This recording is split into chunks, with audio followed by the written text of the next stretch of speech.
اللهم صل وسلم وبارك على سيدنا محمد وعلى آله وأصحابه أجمعين. يا مساء الهنا والسعادة على قلوبكم بزيادة. إيه رأيكم بقى في غدانا النهاردة؟ شوية سمك لوز العنب، حاجة كده اللهم بارك في منتهى الجميل. عملته بطريقة جديدة، وانسى أي طريقة كنت بتعملي بيها السمك بتاعك، واتفرجي على الفيديو للآخر وانت تتفرجي على الطريقة الجديدة اللي أنا عاملة بيها السمك. بصوا البولتي المقلي يا جماعة، جميل ازاي ولونه كده مستكاوي. تعالوا بقى بينا نشوف عملنا ايه. انا ما جايبه هنا اهو كيلو سمك واحد بولتي، وجبت واحده بوري على قدنا عشان السمك لما بيفيد ما بيتاكلش تاني بصراحه، هو اتطقف ساعتها وخلاص. انا فيا حاجه، لا بحب اشيل السمك في الفريزر ولا احب اكله، يعني ممكن اكله تاني يوم، لكن ولادي لا. خلاص، فهو السمك طقتها على طول وخلاص. هنا بقى نقعت السمك بتاعي في ملح وسكر وليمون. وهنا بعمل التتبيله، حطيت معلقه هرسه شطه حمراء ومعلقه توم وحبه كمون وحبه كزبره وحبه فلفل لا ما حطيتش فلفل اسود، حطيت حبه ملح وحبه ماجي وحبه سبع بهارات ونقطه خل، وتعصري عليها 4 5 ليمونات. التتبيله دي عايزه ليمون اكتر من الخل يا جماعه. وهنا حبه بقدونس عندي، ورحت رميهم عليها كده اهو. انتوا عارفين الخضره غاليه ازاي، فخدت كام عود كده وخلاص. طيب هنا بقى يا جماعه، انا شطفت السمك بتاعي وفتحت الواحده البوري كده اهو.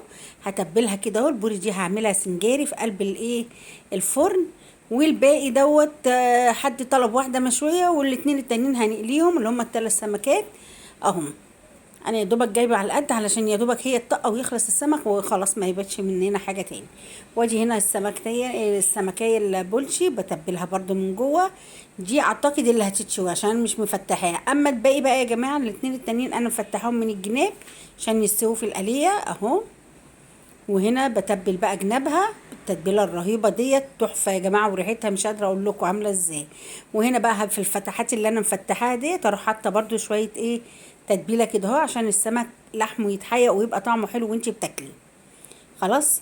طيب خلصنا، ما احنا كلنا يا زوزو بنتبل السمك وبنعمل التتبيله. ايه الجديد عندك؟ اصبري يا قلب زوزو وكملي معايا الفيديو للاخر. والله هتتفرجي على خلطه رهيبه عشان نقلي السمك بيها في منتهى الجمال اهو. هنا بقى خلصت السمك بتاعي. طيب وهنا برضو ظهرها كده من ناحيتين عملتها. وبعد كده هتعملي ايه يا زوزو؟ ادي السمك بتاعي خلص اهو يا ست البنات. سيبيه شويه بقى عشان يتشرب من التحقيقه ديت، وفاض مني حبه تتبيله. ورحت بقى مقطعه بصله كده اهوت عليها اهو. وبعد كده اهوت هتبلها، تقطعي طماطمية عليها وقرن فلفل. دي اللي هاخدها اللي هي السنجاري والمشوية اهو. الخلطة اللي انا بعملها دي يا جماعة للسنجاري المشوي. وهنا بقى طماطمية كده اهو برضو هتقطعيها عليها اهو. يبقى قطعنا على حبة التتبيلة اللي فاضوا مننا بصلاية وطماطمية وقرن فلفل كده اهو سبايسي. عايزة تحطيه حطيه، مش عايزة براحتك، دي حريتك الشخصية. وبعد كده هوت هتحطي يا زوزو تاني حبة خضرة برضو كده هوت، كانوا عندي برضو اهو. واروح حطاهم على وش التتبيلة الرهيبة دي. وبعد كده هوت انا حطيتهم. وبعد كده اتبل السمكية السنجاري دي بالزيت والليمون ودخليها الفرن. وهنا هوت بقى هعمل الخلطة الرهيبة اللي انا قلت لك انسى اي طريقة تانية. هنا هو حطيت حبة معلقتين دقيق على معلقة نشا او ربع معلقة نشا عشان ما تكترهاش، وحبة فلفل اسود وحبة كمون وحبة ملح وحبة ماجي. وكمان هتحطي يا زوزو نص معلقة كركم. وقلبي كل ده كده في بعض الحاجات دي. وبعد كده هاتي كوباية مية وانزلي بقى تقليب حبة حبة حبة حبة كده اهو. اهو يا ستي البنات لحد ما تبقى عجينة سايلة معاكي كده اهو.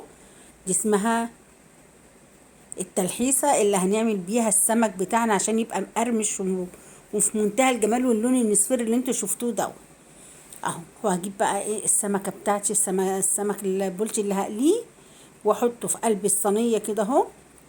اهو يا ستي البنات، علشان نحط عليه التلحيسة ديت اللي هي الدقيق والنشا والمية اهو.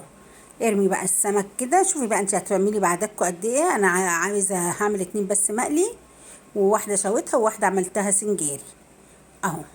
وارميها عليها بقى الخلطة الرهيبة دي وحطيها شوية كده. وبعد كده بقى تعالي عشان نتبل السمك يا ست البنات ونقليه. وهنا كان بعد ما تبلناه وقليناه كان في منتهى الجمال، حاجة كده اللهم ديمها على نعمة علينا واحفظها من الزوال يا رب، بجد تحفة في منتهى الجمال.